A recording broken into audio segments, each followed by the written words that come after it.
Wow. So it's 112 degrees, and this is the new reality.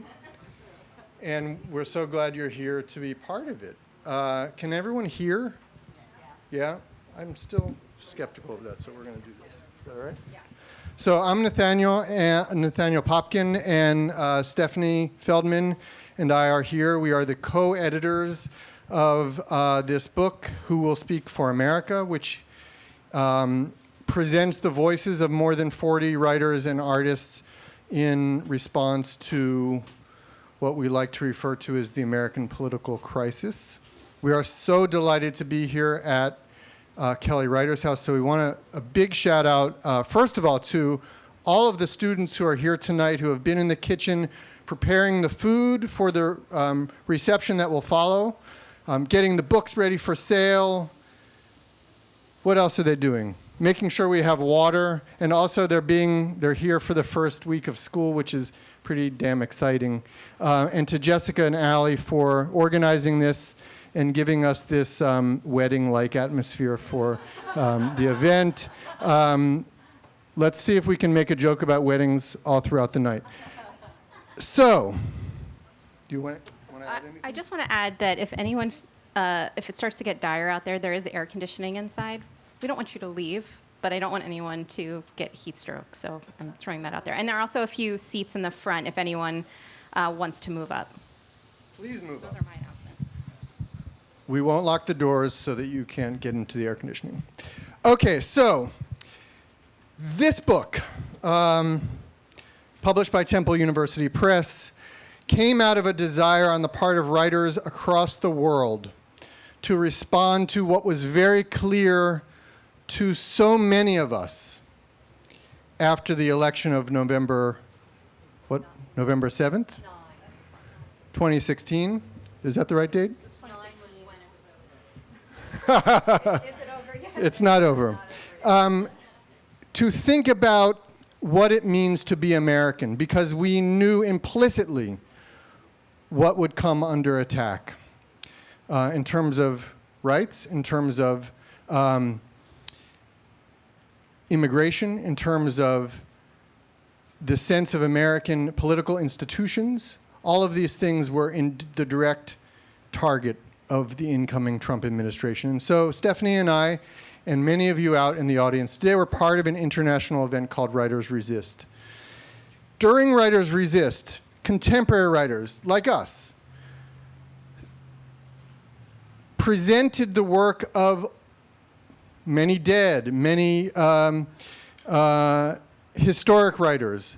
We presented historic texts. We presented speeches and poems and fictional stories to present resistance, textual resistance.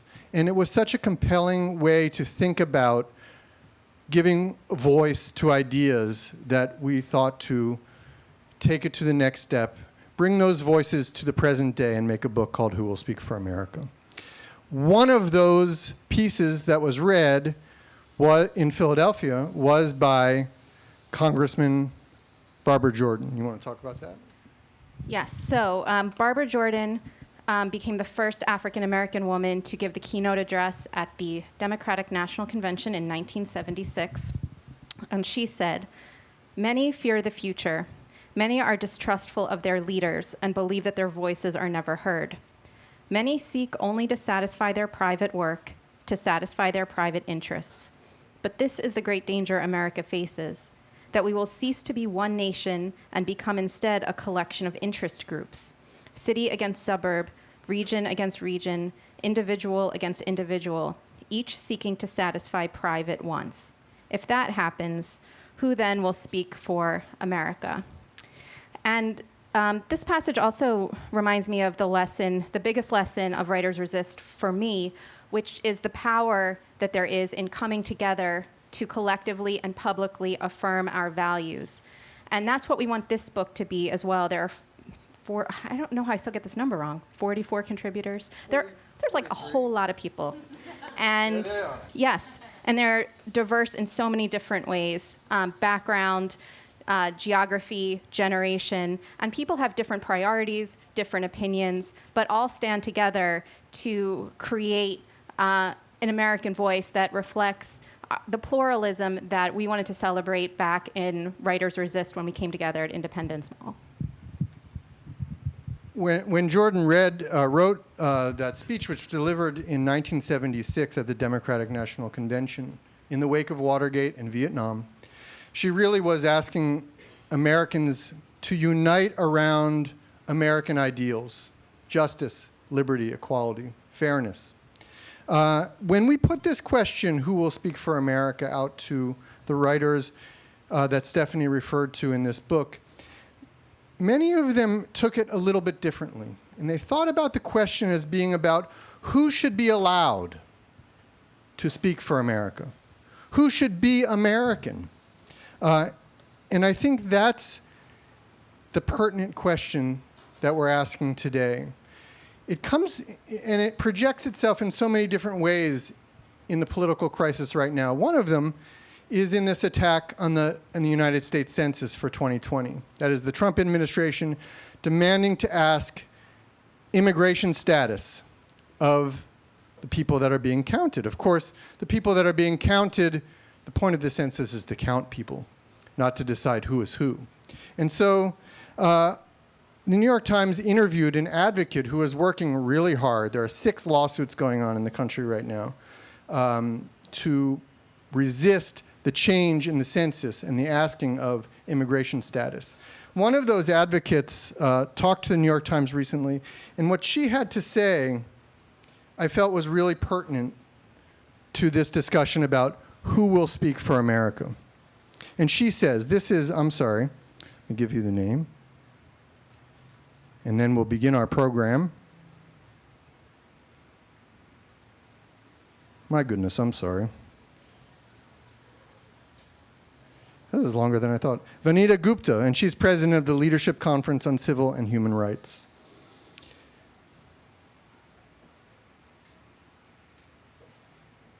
So here we go. I'm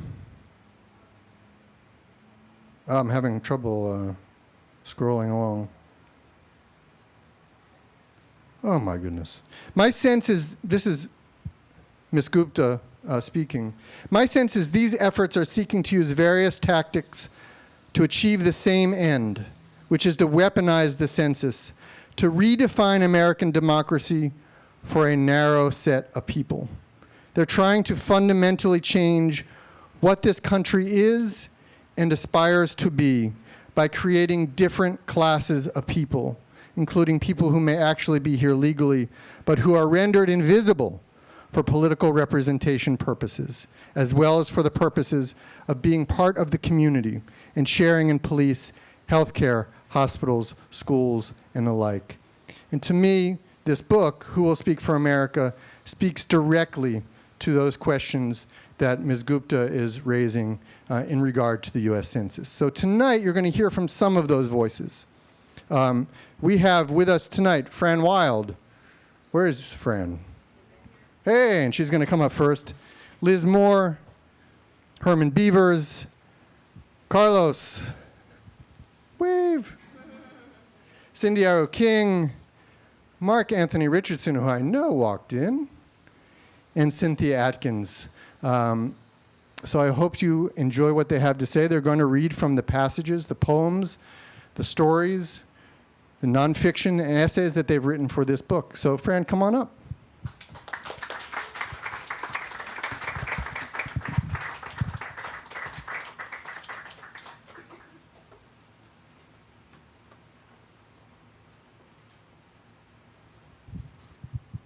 I'm probably the only person that can stand comfortably in front of this microphone. I'm also one of the people that Nathaniel's talking about because if the current administration has its way, I will be magically turned from a person into a pre-existing condition and thus rendered invisible. A lot of the words in the poem I'm going to read to you tonight have to do with disappearances, and I'll get to that in a second. But first, I want to thank Nathaniel and Stephanie very much for putting this anthology together. The work that you put into it and the care and the level of organization that went into it is extraordinary. Thank you so much. Thank you to Penn Writers House for having us, and thank you to Temple University Press for publishing this amazing thing. When I wrote this poem, it was after the election. I had just started writing poetry again. It was sort of rage-fueled poetry, which is often what happens. But I wrote this one in specific for a friend of mine whose mother in the Philippines is currently standing up for rights of the Filipinos. Judge Sereno, if you follow Philippine politics, was impeached by Duarte regime and has been making the most astounding speeches. I encourage you to go and seek those out if you haven't seen them. What is happening there and what is happening in Turkey, what is happening here, it's all connected. And so I wrote Theft in part for my friend and in part for us. Theft. That morning, the officials stole all the words. We bit into apple sliced thin and drank coffee, not noticing that the table had disappeared, the window, even as we talked and chewed and laughed. Friends wrote columns of blank space demanding a return of sense and empathy. And the officials heard the and saw the, and then they returned our words in sacks, gave them back to us upside down. So we sit at a thin and sip at a table, and we bite into windows, the brittle glass stinging our tongues, and we refuse to stop chewing. Thank you.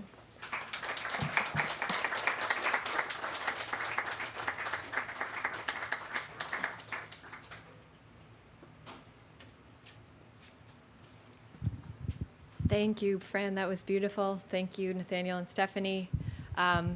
Thank you, everybody, for coming, and to the Kelly Writers House for having us. My name is Liz Moore.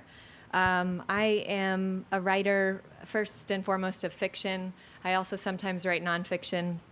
The essay that I contributed to this anthology is called Who Has the Right to Tell This Story? And in it, I did a little bit of self-interrogation regarding the ethics of writing what I'm writing about for my fourth novel. I'm going to begin with a section called My Work. I never talk about my work in progress. I'm superstitious about it. But I've been working on my fourth novel for about a year now. At this point, a little over 2 years.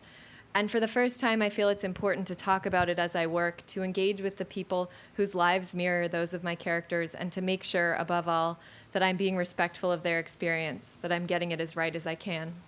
So here it is. The subject of the novel I'm writing is addiction, more specifically opioid addiction, even more specifically opioid addiction in Kensington, Philadelphia. The main characters are siblings, one of whom is in the throes of this addiction, the other of whom is experiencing the intense daily anxiety caused by having a loved one who continuously falls into and out of sobriety. This is not the first time I've written about addiction. In my second novel, one character is addicted to alcohol and another deals with compulsive eating.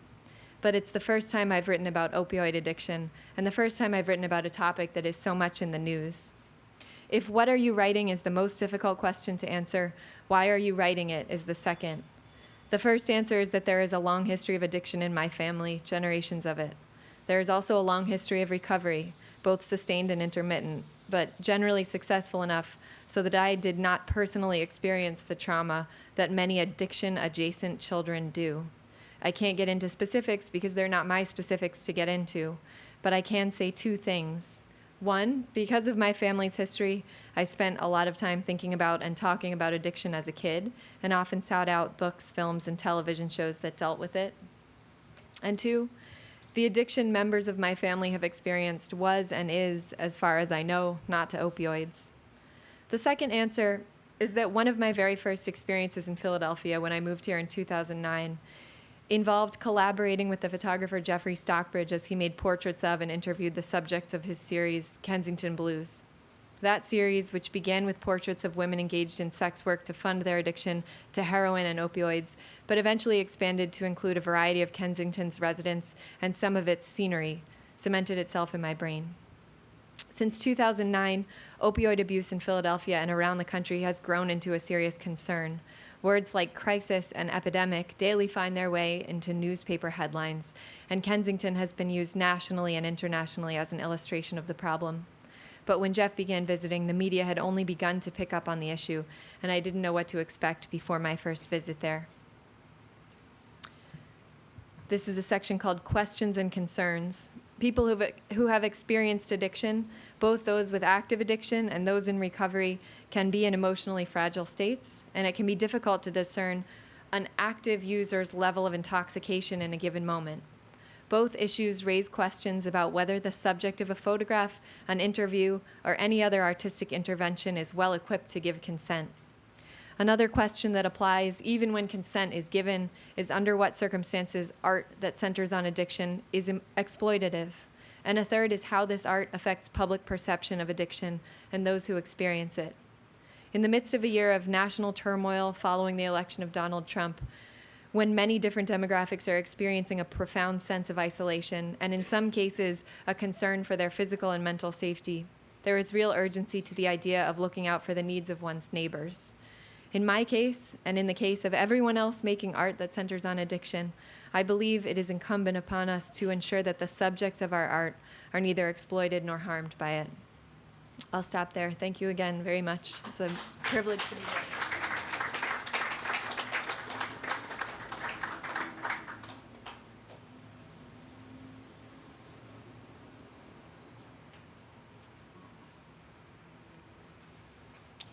Good evening, everyone.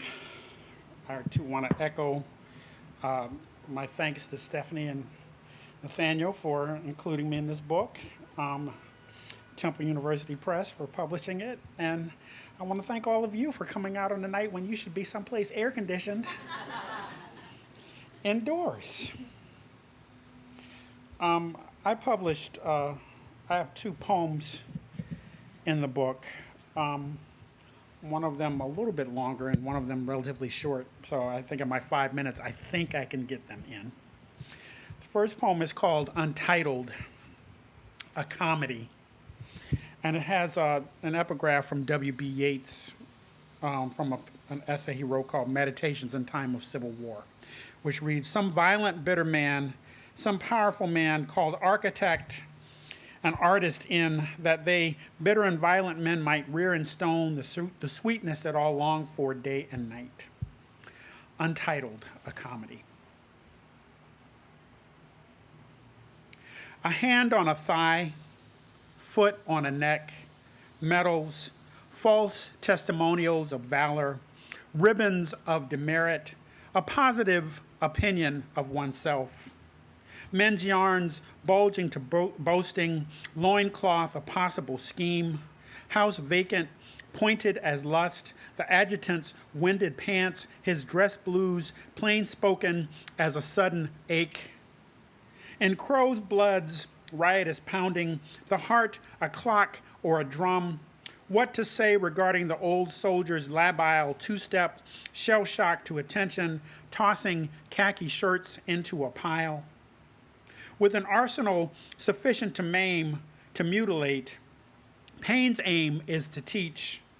Our last edifice, a rostrum trembling with lies, our scars scaffolding, an obligation to talk late into the night. Forget the whiskey and whorehouses, the eyes second from cataclysm or tonight's last call. Shelving plans for insurrection, the warrior readies an ambush. Enmedeus rests, Latin for we're in the shit now and we aim to stay. Don't tell me the heart's not in need of vexation. Minus handholds, 40-round mag at the ready, we gape into compunction's blank space. John Philip Sousa tunes roiling in our heads. In war's comedic turn, colors primary and unassailable, thumb the safety off. Heaven's itinerary tactical enough, there's a reason to leave every light in the shed burning. Scrawl across acres of black pages with white ink. Fearful of dancing alone, we come into the world as weapons in an open carry state. Our naked, unholstered bodies lit by the causal music of the muzzle flash, the soul's spent round ejected, clenched in the flux of scorekeeping's bloody weather. And this last poem is a lot more positive, a lot more upbeat. I wrote it on the day of the inauguration. I was trying to determine whether or not I would watch it. And this poem was given to me as a kind of gift. It's called 20 January 2017. This morning, I delighted to discover my heart thudding in the same place in my chest, wiggled all my fingers and toes, felt clothed in my right mind. Then I recollected today as fraught with calamity, sadness, to the point that the sunlight falls fractured, impure, corrupted. Feel the weight of those frozen in an amber of despair, immobilized to tears or rage or tumult.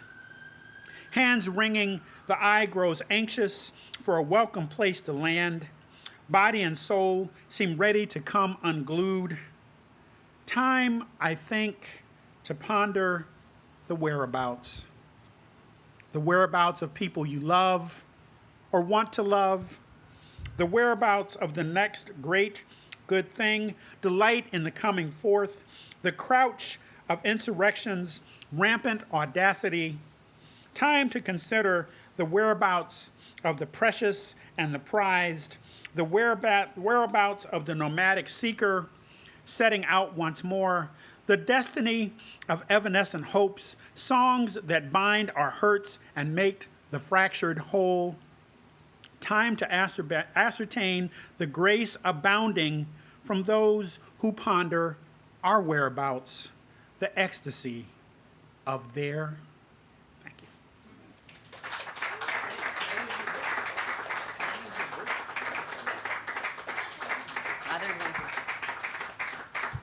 Hi, everybody. My name is Carlos, and I am kind of surprised that I am published in this book because I just came to the U.S. 2 years ago.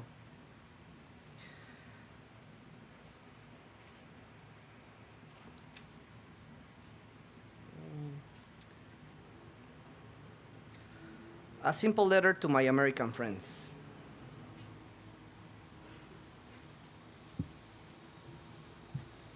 I come from Mexico.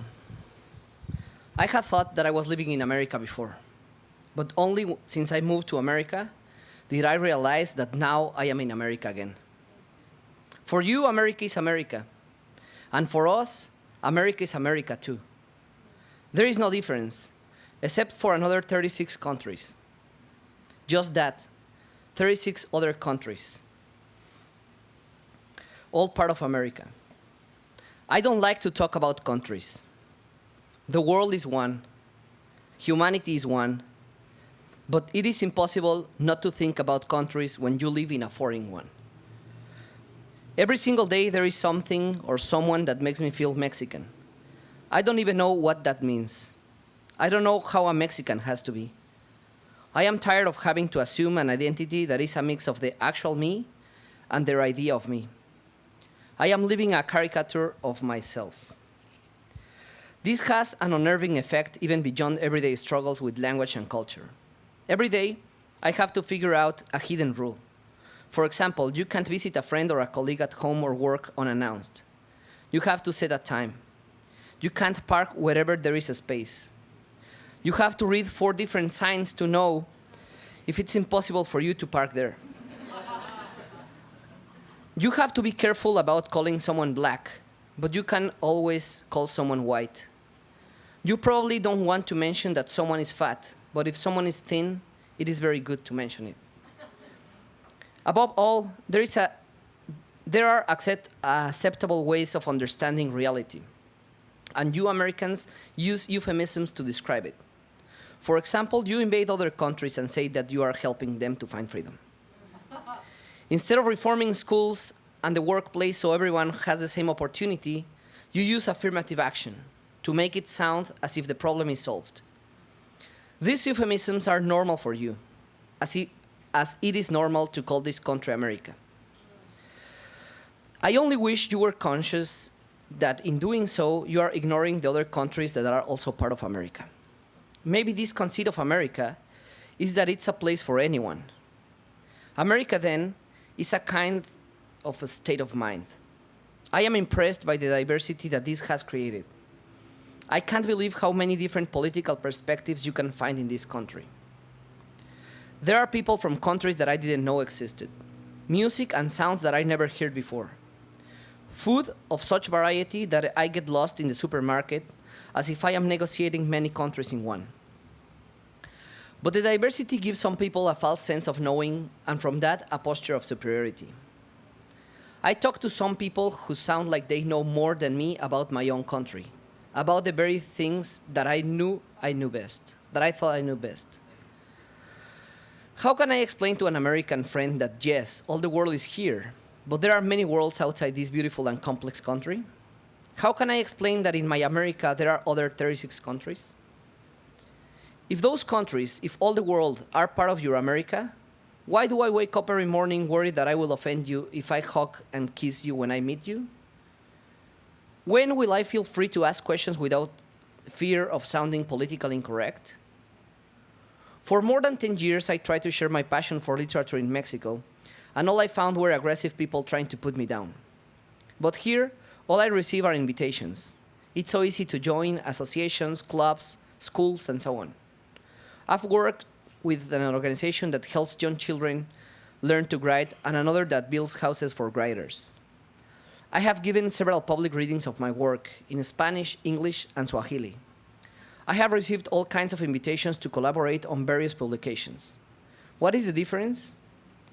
Maybe the difference is that this country is made of people like me, who came from other places, who had to deal with a new culture, and in turn are contributing to it with all our little differences. Maybe one day it will be normal to hug and kiss people when you first meet them. Thank you very much.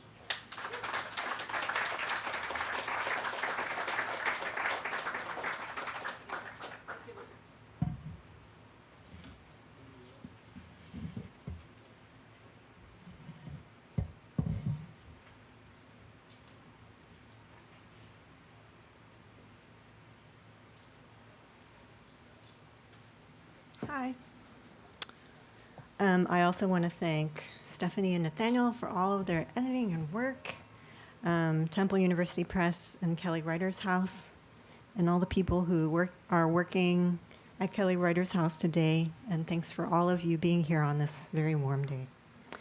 So I'm going to read from something called The Betweens, which is actually a fairly long piece and a book-length piece. And just to give you a way into what I'm going to read, I'll say that I was born I was raised in Louisville, Kentucky, and my father was Chinese and my mother was French, or is French. And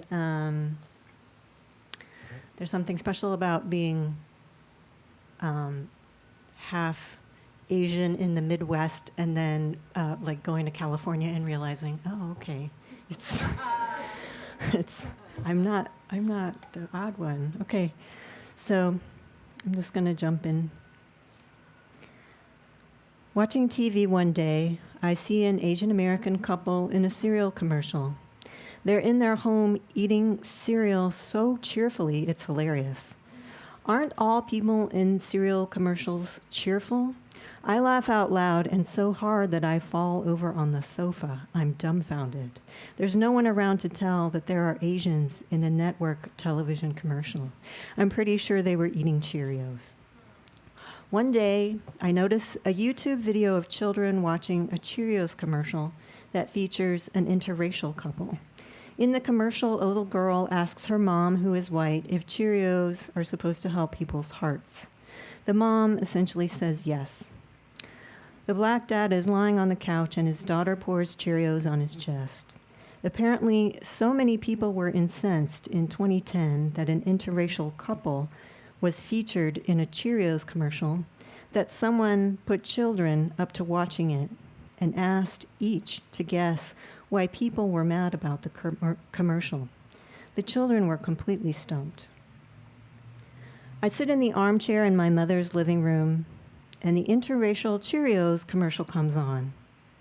My white mom married a Chinese man in 1960 in Europe. I turn to my mom and say, "Oh, Mom, people got really mad about this commercial. Can you guess why?" She looks at the screen carefully. "I don't know. She's a nice little girl." The dad is fat? Is that why they're mad? I watch Jeopardy with my mom. She often points to a contestant and says, "They look like so-and-so." Always some friend of the family or a neighbor. I'm struck by the fact that I cannot see these resemblances straight off or at all. Sometimes they seem tangential. She sees in a random face someone she knows. I step onto the subway in New York City, and I'm suddenly overwhelmed by the feeling that every person is someone I know from the past, that they are all about to recognize me and tell me how we met. At the end of the line, I step out of the concourse to the hall where people wait for visitors at John F. Kennedy Airport. I see all the brown people pressed up against the railing waiting with flowers. On seeing their faces, I think, this is my country, feel safe, though none of them will recognize me. At the same time, I lose the anxiety I feel around white people's perceptions and expectations. I sit in a waiting room one day and read an article in People about face blindness. It's a phenomenon of the mind. Certain people cannot identify people by their faces. I reflect on the fact that no one can tell my brothers apart when they're on the phone. Sometimes people ask if I look like my brothers. I say, the one that looks like me looks like a half-Asian Colin Powell, and the other one looks like a vaguely Mexican Tom Hanks or a white Denzel Washington. My mother and I watch Sense and Sensibility almost every time I come home, about 4 times a year. There's a scene where Eleanor and her sister Marianne find out that Eleanor's suitor, Edward Ferris, has gotten married to someone else. Marianne says, "Always resignation and acceptance, always prudence and honor and duty. Eleanor, where is your heart?" "What do you know of my heart?" Eleanor spits back. The first time I see this scene, I cry. Eventually, after many screenings, I come to squint at Eleanor and Marianne's mesmerizing teal blue dresses and try to decide what to call that color. An almost identical exchange appears in the Chinese movie Yin Shi Nan Nu, Eat, Drink, Man, Woman, directed by Ang Lee. He wrote the script before he had ever laid eyes on the novel Sense and Sensibility. In that movie, the scene goes like this. My heart was broken by Li Kai, and you probably think that I'm pathetic for never getting over it. But at least I had a heart to break. I don't need your pity. And what do you know of my heart? Thank you.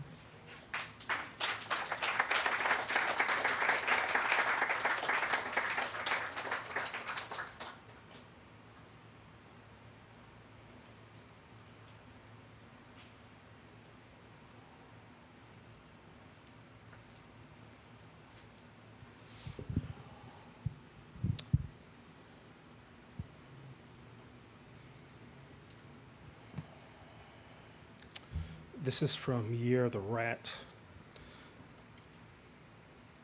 The last born is going to visit a facility where you can speak to your family members who are, or friends who are incarcerated. So it's a virtual visitation, they call it. Prison is a better place, the television tells me. For on State Road, a warren of stations of jails, not a prison, the second son is less prosperous. Since Illuminati has replaced me, I am free to take the mother's place for virtual visitation, for her left knee is oppressive. I have taken a regional train from outside the city to the center of the city to walk towards the society, addled by muscatel, to hear the television promote more freedom in prison, more privileges, only 2 to a room, more options and better classes, plenty of time to study and genuflect without the fret of debt. I listen to it intently, because sometimes I fantasize. Maybe I'll learn to be a good little conduit. Maybe I'll create some unexampled masterpiece by pulling a rabbit out of my ass and having it luxuriate in tertiary tones. Or maybe I'll just burn my book. Maybe I'll just burn a book into their souls instead. Maybe I'll feel about my words the way Baldwin felt about his. I love writing so much that when I die, I want to die in the middle of a sentence. Yes, maybe I'll just crawl on my foxhole because I'm tired of staying free. If I cannot satisfy the wanderlust, if I can't make my way towards the solitudes to lurk in crystalline thought like the trout under verdurous banks, where stray mankind shall only see my bubble come to surface, then I shall stroll straight in there and mark my fear off the calendar. For like a stray, sooner or later, after a godless fuck, I'm going to get hit. I'm going to go up and go right out into traffic and get run-it over really nice and good. But State Road is an intermediate state where little or no privileges are to be had or gained, where you and all the other complaints are packed into an overcrowded holding cell to feed off of each other, where you storm into a compound of storms. The manifold glut of gripes from sodomites and rapists and butchers and reapers and soft-spoken peacekeepers, who are all sexually attracted to children, short eyes, all lumped together in like one big store, all complaining and sneezing and snoring and hawking and spitting and shouting and shitting and, oh God, the fury of cocks, only to be shifted from one holding cell to another, and then another and another until you are finally thankful to be integrated into a large wing where a plastic sport could peek up from my breast pocket like a pet. For after dedicating myself to the arts, I've been encaged several times, twice in there only for a few weeks. Yet during those times, I learned that you can never lose your spork, because eating oatmeal with your ass-wiping hand may be downright degrading, but you damn sure would do it. State Road, a strip of correctional facilities belying their efficacies in the northeast quadrant of this city, one of which being the wheel and spoke designed and designated House of Corrections, where some of its detention units accommodate close to 250 men on 2 tiers inside of 8 sizable cells, 4 on either side of this immense warehouse of a wing divided by an open space shaped like a diamond with a garbage station in the middle, with only 2 shower stalls and 3 commodes to relieve the 30 or so men in their given accommodation. No one's supposed to be in there for long, a year, the most. And once you're convicted, you're transported to and processed at SCI Graterford, just west of the city, a 1,730-acre, 30-foot-high, walled, 9-towered, manned by sharpshooters, double-gated, airlock, shiny bright hell, stomaching over 3,500 souls, a penal farm where various factories generate a revenue of millions while paying the prisoners peanuts, a place where a prisoner of conscience, a journalist with dreadlocks, has been paddling down the eddies of death row for over 25 years, and where you are asked upon your arrival, where would you like your body sent? After Graterford, the second son was transported to SCI Camp Hill, not far from the firstborn, and then finally over to the newly mushroomed SCI Pine Grove, to a small county on the far western side of this state, the Christmas tree capital of the world, Ku Klux Klan territory, and a grand-scale effort to upscale states by providing dependable revenue, to a maximum security prison where at 32 on a model inmate he could mentor youths adjudicated as adults. But before his conviction, inside of a swarming cell, State Road held him for 2 years as the judicial juggernaut deliberated, postponed, installed, and forgot about a lot, only to give him a minimum of 10 and a maximum of 20. This being his 3rd small-time infraction within the span of 15 years. Yet all that judge had to do was to sneeze, and the evidence would have been gone. On State Road, I've seen men beaten by women so badly, he says, that their own women will walk right past them in the visiting room.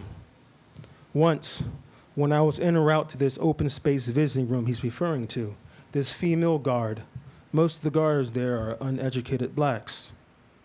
Had a mother removed from line and placed inside a small room for her to undo the child's diaper and then for her to undo herself. A regulation and yet at one's discretion, for the guard had just let another mother pass through without any provocation. And inside that air-conditioned nightmare, the guard had fixed the woman's son with such presumptive disdain that, later in the lobby, she told me that the guard had been beaten barren, that she had shared the same dorm room with her, the same sorority. Of course, at their discretion, 2 male guards with latex gloves and a plume would take me into a room, while the second son would be taken into another. Take off your clothes, they would say to us. Open your mouth, lift your tongue, bend, spread them, and cough, which felt oddly analogous to when we were being beaten as boys. Sometimes the male guard executing the directive is a latent homosexual. For one guard had to lay down his post outside of his room because he couldn't cope with the nightmares. People popping up in places where they oughtn't be popping up. A known homosexual was asked to search the second son once, and although his hair was often braided by men who love men, he was so emasculated that he would never had the visit had not the visitor been his mother, a link to the outside, whom, by another's discretion, had been asked to lift up her breasts, drop her pants, bend, spread them, and cough. So that when they entered the visiting room, like the currency in the takeout carton revolved in the tiny 2 booths, the prisoner and the visitor were exchanged. Thank you.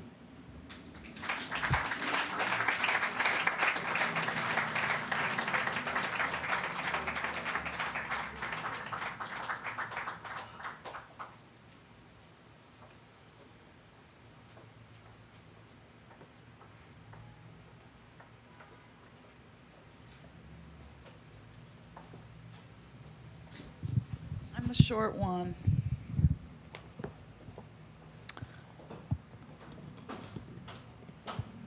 I'm so grateful to Nathaniel and Stephanie for pulling these words together. I think even hearing our voices tonight, our various voices and demographics coming together, has really been helped me be resilient during this really terribly dark time.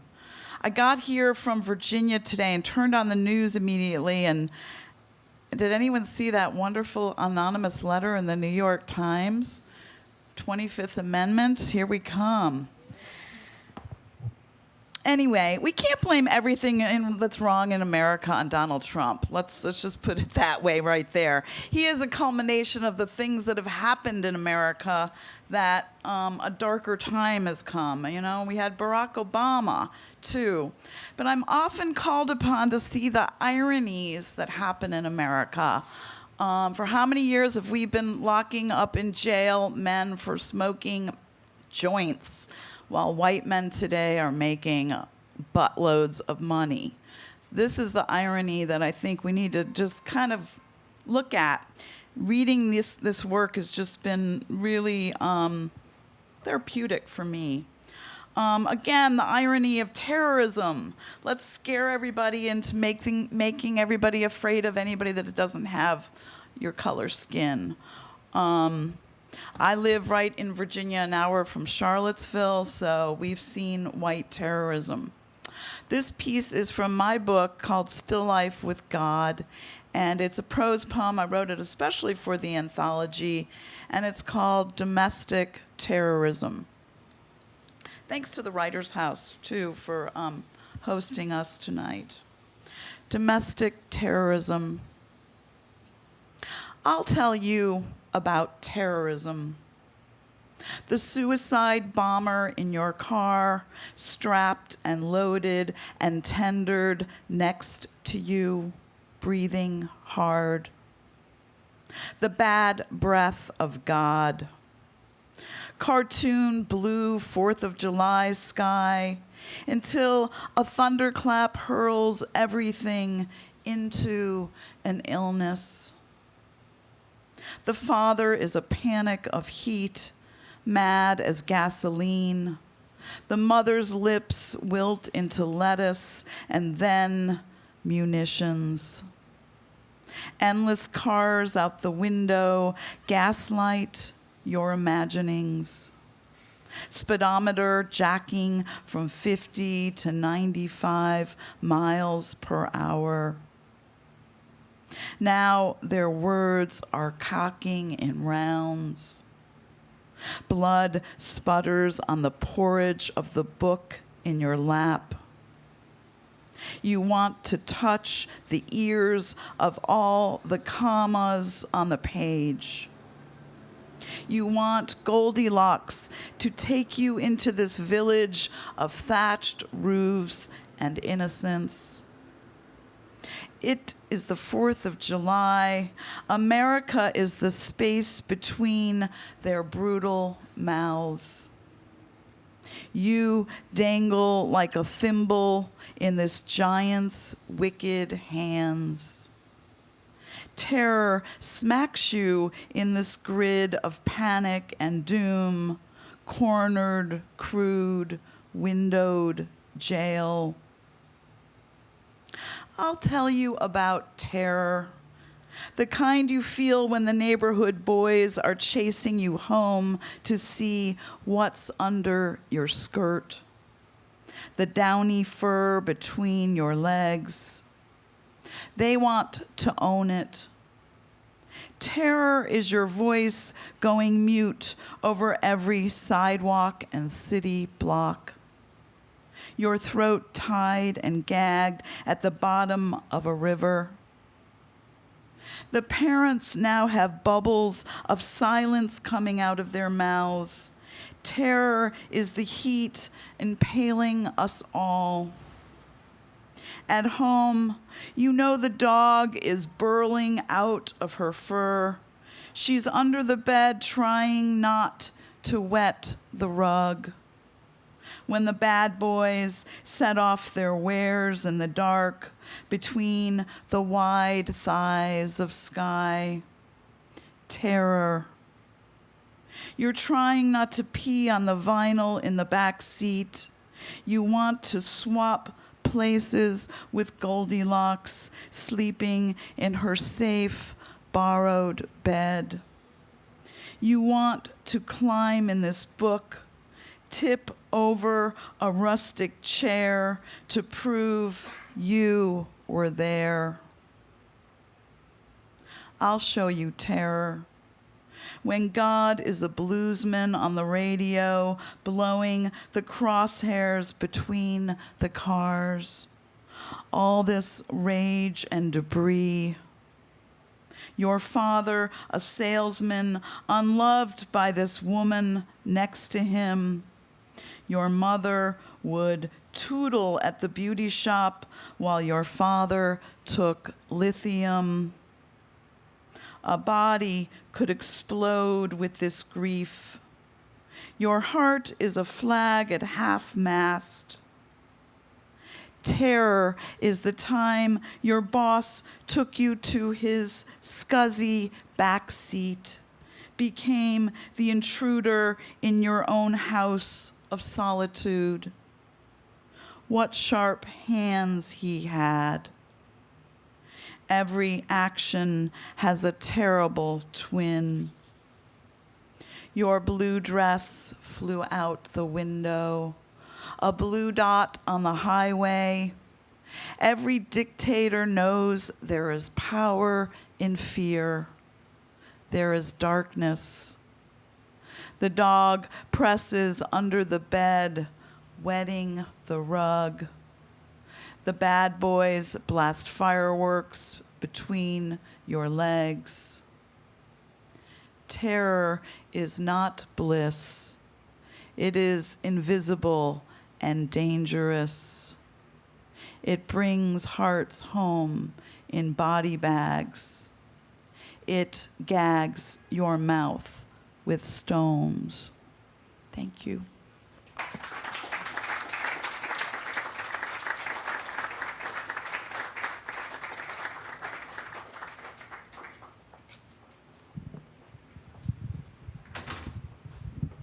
Wow. Thank you, all of you readers. So That was really a beautiful set of voices from this book, and there are many more. So what we'd like to do now is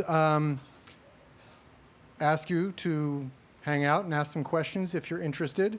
The writers who are here tonight could come up to the front. We could engage in a little Q&A. We can then go inside into the nice, dry and cool air conditioning and eat and have some wine. And if you're interested, we'd be glad to sign some books. And we'll guess real fast if people can't bear it any longer because there won't be any questions. But we might as well make an effort. Yeah, so if everybody can just wait until I get to you with the mic, we can record what you're saying and then have it. Come on up.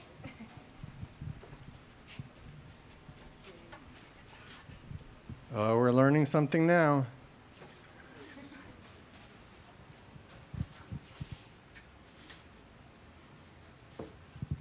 We can also talk informally inside if it's too hot to think right now. Yeah, let's do that. Thank you so much for coming. This was an amazing night. Yeah. Thank you. Vote. Vote.